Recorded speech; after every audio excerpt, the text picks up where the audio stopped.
Hello, I'm Natalie Kelly, and this presentation is about understanding how to conduct a patient history in order to provide low vision services. So the World Health Organization, more specifically the International Classification of Functioning, Disability and Health section, introduced the Biopsychosocial model to provide a coherent view of different perspectives of health, including biological, individual and social. Based on this model, it is important the information you collect during your patient history takes into consideration these aspects of their vision loss and also functional ability.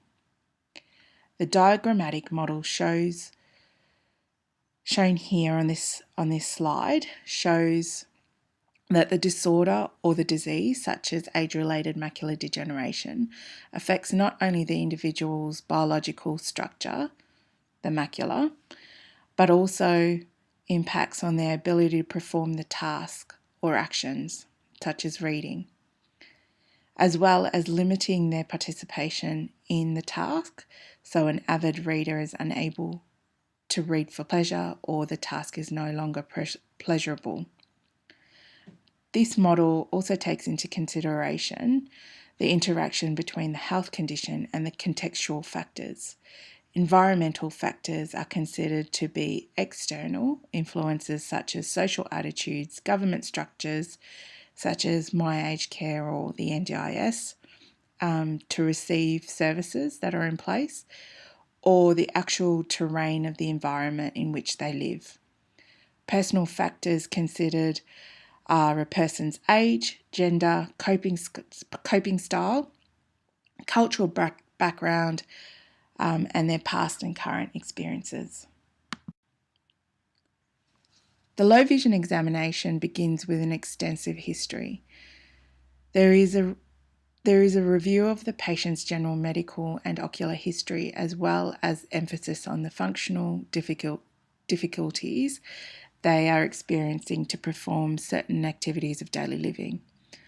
The medical history provides the clinician with an understanding of the patient's visual function, visual disability, that is known as the limitation of the abilities of the individual due to their visual impairment, and visual handicap, which is inflicted limitations of a personal and socioeconomic independence caused by their visual impairment. All this information provides the clinician with a holistic and comprehensive understanding of the individual's vision, function, and consequences of their vision loss. So your intervention services will be founded on the information you collect from your patient history. So it is really vital for your patient history to be quite comprehensive. In addition to gaining information about the patient, taking a history has an additional and vital component in the success of your service. So during this time, you are actually building rapport and trust with the patient. You're also giving them a platform to express and validate their difficulties that they're experiencing due to their vision loss. It's self-explanatory that pathology of the structures of the eye and visual pathway result in vision loss. It is important to obtain previous ophthalmic reports to confirm diagnosis and obtain relevant clinical information. You are looking to establish whether or not the nature of the condition is stable, progressive, or in some cases has improved with treatment. Here you're establishing current parameters of visual function, but also establishing what clinical tests you need to conduct to support your intervention, which will address the visual disabilities identified in your needs assessment. It's also important to ask the patient what eye condition they have. You'll be surprised by how many have misunderstood their diagnosis. This also gives you a good opening to educate the patient in their diagnosis and also give them an opportunity to clarify their knowledge. Asking a patient how frequently they return for ophthalmic reviews will give you an indication of how stable their condition is. It will also give you an opportunity to advise them to return back should you notice any significant change in their vision loss as well. So visual handicap is a form of evaluating quality of life. So identifying the patient's independence, social supports and socioeconomic limitations usually flows well during or following a medical history. During this part of the discussion, you're trying to encourage the patient to disclose information about the level of independence they have versus what they would like to achieve, that is realistic, the level of self-confidence they would like to achieve, what social supports are in place, such as family or friends, that are available to help them achieve their goals. This information will also give you an idea of their level of social interaction and or isolation. Coping skills and how open they are for asking for help, their emotional state of mind. Consider that it's very likely that in the older population, loss of a loved one or a spouse is quite common, so they may be grieving the loss of a spouse or a life partner. Additionally, there is research to support that person experiencing vision loss goes through the similar emotional processes as someone grieving the loss through death. So the emotional state of mind is particularly of importance because it allows you to gauge whether or not the individual is open and ready to comply to intervention. Additionally, inquire about and consider someone's financial situation. They may be reluctant to seek intervention or take on intervention strategies, especially those requiring to purchase equipment, because they just can't afford it.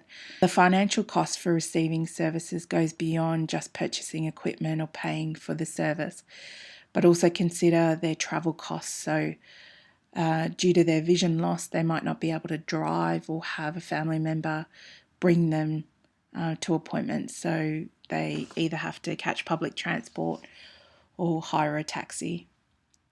So by understanding their financial situation, you'll be able to provide information about eligibility for funding, government funding services such as MAC, NDIS, or eligibility for the age blind pension or the disability blind pension as well.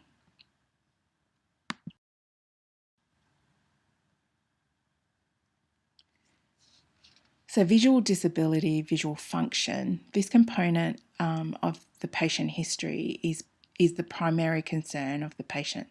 This part of your history taking is the reason why this patient's sitting in front of you, really. The needs assessment is establishing functional vision ability, but more importantly, you identify what is important to the patient for them to be able to assist them regain their independence, confidence, and social inclusion. Through the needs assessment, you are evaluating the task performance and capacity of functional visual ability. The needs assessment identifies what the client is having difficulties doing because of their vision loss, and also what they would like to do again. Functional visual ability can be broken up into different components. These are a few common areas in which a client seeks assistance. General ADL. So an orthoptist addresses difficulties with reading and leisure activities such as craft work or watching TV.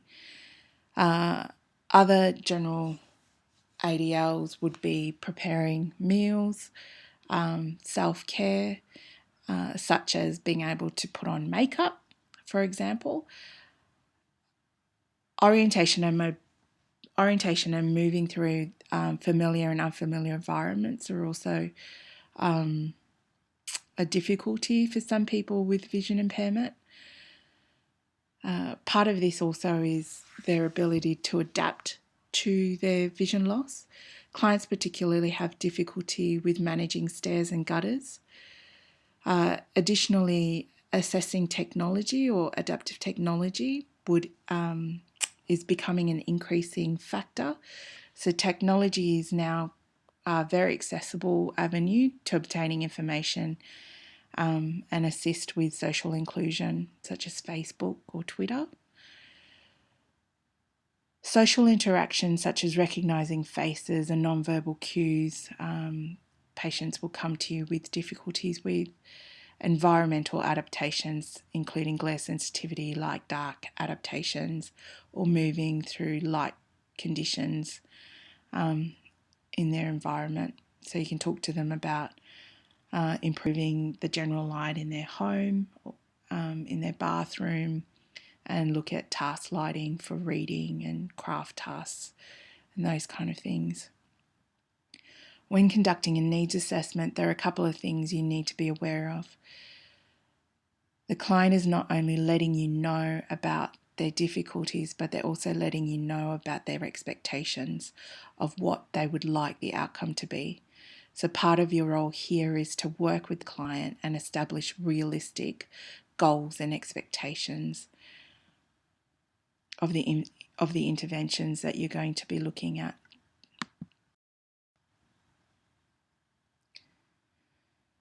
So in conclusion, gathering information not only about the person's health, but also about their contextual factors will form a comprehensive understanding of the biopsychosocial consequences of their vision loss.